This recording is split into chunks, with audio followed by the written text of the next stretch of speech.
رب اشرح لی صدری ویسر لی امری واحلل عقدۃ من لسانی یفقہوا قولی رب زدنی علما۔ السلام علیکم کلاس۔ آج کا ہمارا ٹاپک ہے غزوہ حنین۔ اس سے پہلے ہم نے پڑھا تھا فتح مکہ۔ تو بیٹا فتح مکہ میں جب آپ صلی اللہ علیہ وسلم نے سب کو معاف کر کے مکہ فتح کر لیا، کسی سے بدلہ نہیں لیا، تو بہت سارے لوگوں نے اسلام قبول کر لیا تھا۔ لیکن مکہ سے 40 کلومیٹر کے فاصلے پر ایک وادی ہے، وادی حنین۔ وہاں پر 2 قبیلے موجود تھے، مشرک قبیلے، وہ بھی کفار مکہ میں ہی شامل تھے۔ کیا نام تھا ان کا؟ ایک قبیلہ بنو حوازن اور دوسرا قبیلہ بنو ثقیف۔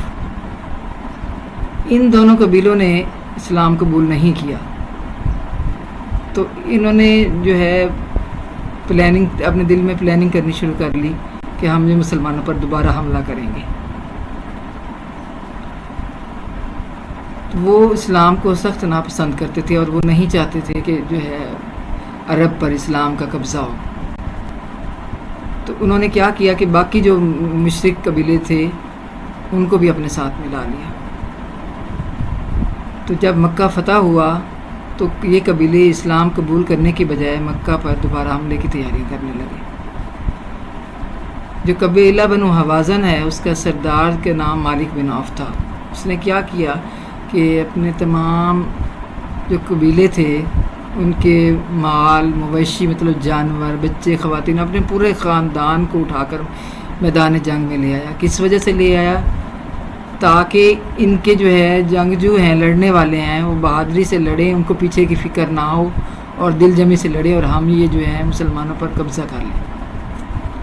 تو یہ لوگ جو ہے وادی اوتاس جو ہے اس میں انہوں نے آ کے خیمے لگائے، وہاں پر رہائش اختیار کر لی۔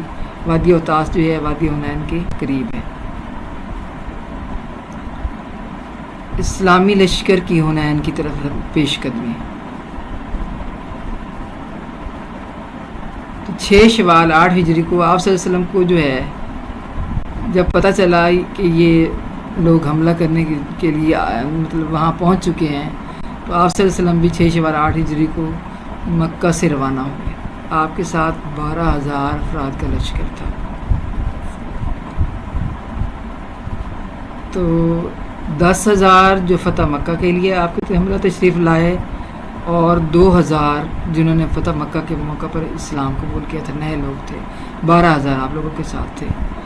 جب مسلمانوں نے اپنی یہ کثرت مطلب لشکر کی کثرت، مطلب زیادہ لوگوں کی تعداد دیکھی، تو ایک شخص کہنے لگا کہ آج ہم ہرگز نہیں جو ہے ہاریں گے، مغلوب نہیں ہوں گے، یعنی مسلمان یعنی کہ کفار مکہ ہم پر غلبہ نہیں پا سکتے، کیونکہ آج ہم تعداد میں بہت زیادہ ہیں۔ تو اس شخص کی یہ اس بات میں تھوڑا غرور شامل تھا۔ اللہ تعالیٰ کو غرور سخت ناپسند ہے، تکبر سخت ناپسند ہے۔ تو آپ صلی اللہ علیہ وسلم کو بھی یہ ان لوگوں کی یہ بات اچھی نہیں لگی۔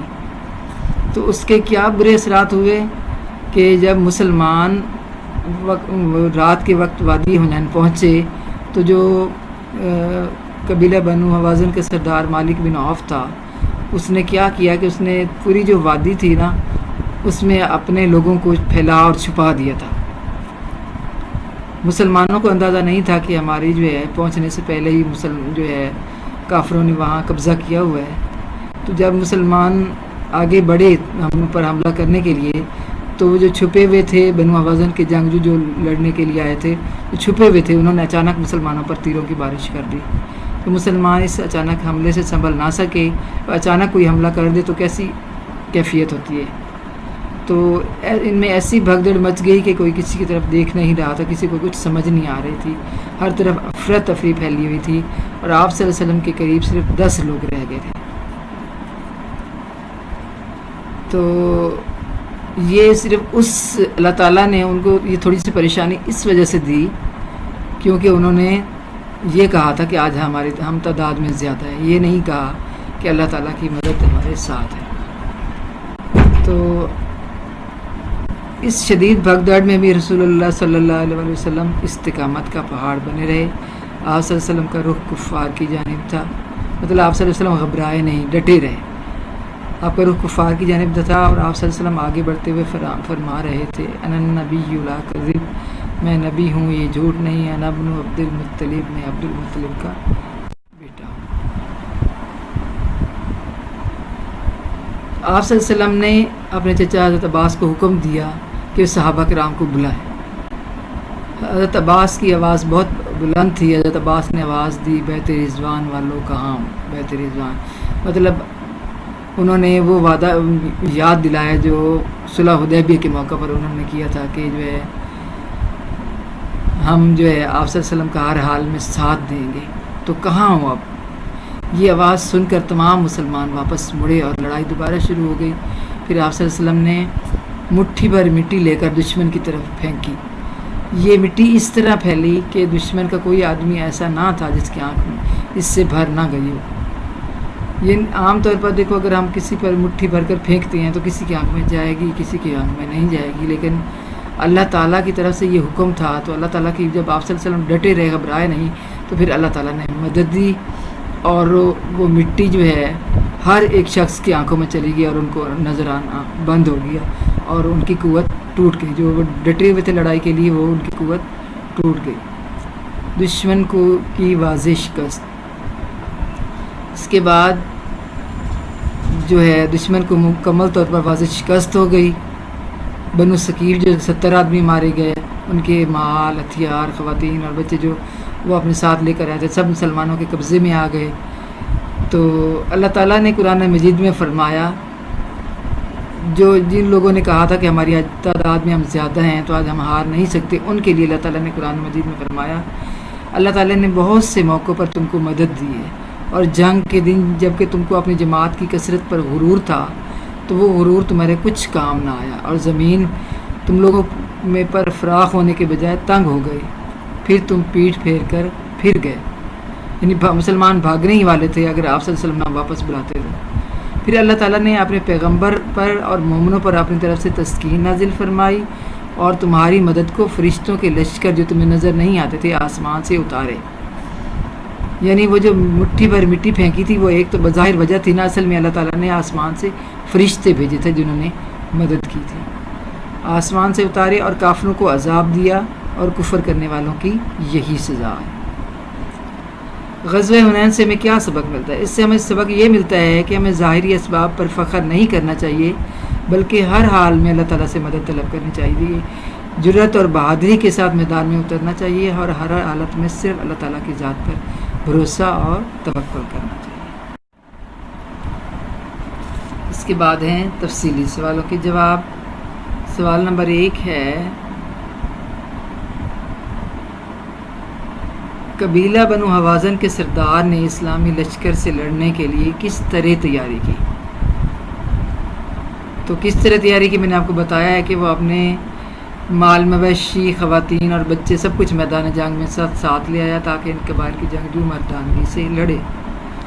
سوال نمبر 2 ہے، غزوہ حنین کی ابتدا میں مسلمان کیوں پسپا ہوئے؟ یعنی ابتدا میں ان کو پریشانی کا سامنا کیوں کرنا پڑا؟ وہ بھی بیٹا میں نے آپ کو بتایا ہے کہ اسلامی لشکر رات کے وقت وادی حنین پہنچا۔ مالک بن عوف پہلے ہی اپنا لشکر اس وادی میں اتار کر مختلف جگہوں پر پھیلا اور چھپا چکا تھا۔ مسلمان دشمن کی موجودگی سے بالکل بے خبر تھے۔ مسلمان آگے بڑھے تو بنو حوازن کے جنگجوؤں نے اچانک مسلمانوں پر تیروں کی بارش کر دی۔ اس اچانک حملے سے مسلمان سنبھل نہ سکے اور غزوہ حنین کی ابتدا میں ہی پسپا ہو گئے۔ تو بیٹا ہمارا اب تیسرا سوال ہے، غزوہ حنین میں رسول اکرم صلی اللہ علیہ وسلم کی شجاعت کا حال بیان کریں۔ جواب اس کا ہے، جب بنو حوازن کے جنگجوؤں نے مسلمانوں پر اچانک حملہ کیا تو مسلمانوں میں ایسی بھگدڑ مچی کہ کوئی کسی کی طرف دیکھ نہیں رہا تھا، ہر طرف افراتفری کا سامان تھا۔ آپ صلی اللہ علیہ وسلم کے قریب صرف 10 آدمی رہ گئے تھے۔ اس شدید بھگدڑ میں بھی آپ صلی اللہ علیہ وسلم استقامت کا پہاڑ بنے رہے۔ آپ صلی اللہ علیہ وسلم کا رخ کفار کی جانب تھا۔ آپ صلی اللہ علیہ وسلم آگے بڑھتے ہوئے فرما رہے تھے، انا النبی لا کذب، انا ابن عبد المطلب، میں نبی ہوں یہ جھوٹ نہیں، میں عبد المطلب کا بیٹا ہوں۔ سوال نمبر 4 ہے، غزوہ حنین سے ہمیں کیا سبق ملتا ہے؟ غزوہ حنین سے ہمیں سبق یہ ملتا ہے کہ ہمیں ظاہری اسباب پر فخر نہیں کرنا چاہیے، بلکہ ہر حال میں اللہ تعالیٰ سے مدد طلب کرنی چاہیے، شجاعت اور بہادری کے ساتھ میدان میں اترنا چاہیے، ہر حالت میں صرف اللہ تعالیٰ کی ذات پر بھروسہ اور توکل کرنا چاہیے۔ کے بعد ہے مختصر جوابات۔ سوال نمبر 1 ہے وادی حنین مکہ سے کتنی دور ہے؟ 40 کلومیٹر دور ہے۔ اوتاس کی وادی کہاں ہے؟ اوتاس کی وادی حنین کے قریب ہے۔ غزوہ حنین کس سن ہجری میں پیش آیا؟ غزوہ حنین 6 شوال 8 ہجری میں پیش آیا۔ غزوہ آپ صلی اللہ علیہ وسلم حضرت عباس رضی اللہ تعالیٰ نے صحابہ کرام کو کن الفاظ میں پکارا؟ بیت رضوان والو کہاں ہو؟ غزوہ حنین میں بنو ثقیف کے کتنے آدمی مارے گئے؟ 70 آدمی مارے۔ سوال نمبر 3 ہے خالی جگہ پر کرے۔ نمبر 1 ہے غزوہ حنین میں اسلامی لشکر کی تعداد 12,000 تھی۔ نمبر 2 ہے آپ صلی اللہ علیہ وسلم نے مٹھی بھر مٹی لے کر دشمن کی طرف پھینکی۔ نمبر 3 حضرت عباس کی آواز بہت بلند تھی۔ نمبر 4 اسلامی لشکر رات کے وقت وادی حنین پہنچا۔ نمبر 5 اللہ تعالیٰ نے بہت سے موقع پر تم کو مدد دی ہے۔ سوال نمبر 4 ہے درست جواب پر ٹک کا نشان لگائے۔ نمبر 1 ہے غزوہ حنین میں دشمن کے کتنے آدمی مارے گئے؟ 70۔ بنو حوازن کے سردار کا کیا نام تھا؟ مالک بن عوف۔ اسلامی لشکر میں مکہ مکرمہ کے نو مسلم لوگوں کی تعداد کتنی تھی؟ 2000۔ بغداد مچ جانے کے بعد آپ صلی اللہ علیہ وسلم کے ساتھ کتنے آدمی رہ گئے تھے؟ 10۔ غزوہ حنین کس سن ہجری میں لڑی گئی؟ بیٹا یہ تھا آپ کی ایکسرسائز۔ اس کے بعد جو ہے آپ نے تمام سوالوں کے جواب کاپی پر لکھنے ہیں اور ان کو ساتھ ساتھ یاد بھی کرنا ہے، اور جو میں ٹیسٹ بھیجوں گی وہ بھی اچھی طرح کر کے بھیجنے ہیں، اور ساتھ ساتھ میں آپ نے جو ہے اس کو یاد بھی کرنا ہے۔ اللہ حافظ۔